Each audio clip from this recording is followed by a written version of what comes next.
Was it Mr. Lutsenko, among others, who coordinated with Mr. Giuliani to peddle false accusations against you as well as the Bidens? Yes, that is my understanding. And were these smears also amplified by the president's son, Donald Trump Jr., as well as certain hosts on Fox?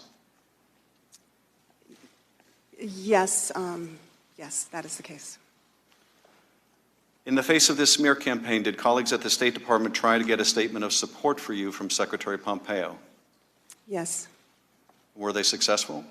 No. Did you come to learn that they couldn't issue such a statement because they feared it would be undercut by the president? Yes. And then were you told that though you had done nothing wrong, you did not enjoy the confidence of the president and could no longer serve as ambassador?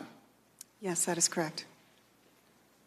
And in fact, you flew home from Kiev on the same day as the inauguration of Ukraine's new president? That's true. That inauguration was attended by three who have become known as the Three Amigos, Ambassadors Sondland, Volker, and Perry, was it? Yes. And 3 days after that inauguration, in a meeting with President Trump, are you aware that the president designated these Three Amigos to coordinate Ukraine policy with Rudy Giuliani? Since then, I have become aware of that. This is the same Rudy Giuliani who orchestrated the smear campaign against you? Yes. And the same Rudy Giuliani who, during the now infamous July 25th phone call, the president recommended to Zelensky in the context of the two investigations the president wanted into the 2016 election and the Bidens? Yes. And finally, Ambassador, in that July 25th phone call, the president praises one of these corrupt former Ukrainian prosecutors and says they were treated very unfairly. They were treated unfairly.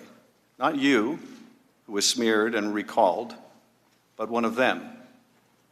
What message does that send to your colleagues in the U.S. Embassy in Kiev?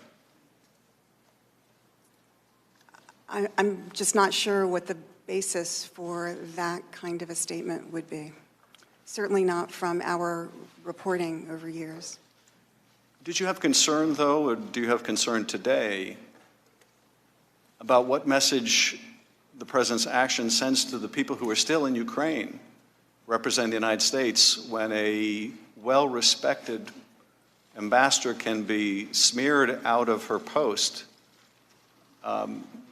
with the participation and acquiescence of the President of the United States? Well, it's, I think, been a big hit for morale, both at the U.S. Embassy Kyiv, but also more broadly in the State Department. Is it fair to say that other ambassadors and others of lesser rank who serve the United States and embassies around the world might look at this and think, if I take on corrupt people in these countries, that could happen to me? I think that's a fair statement, yes.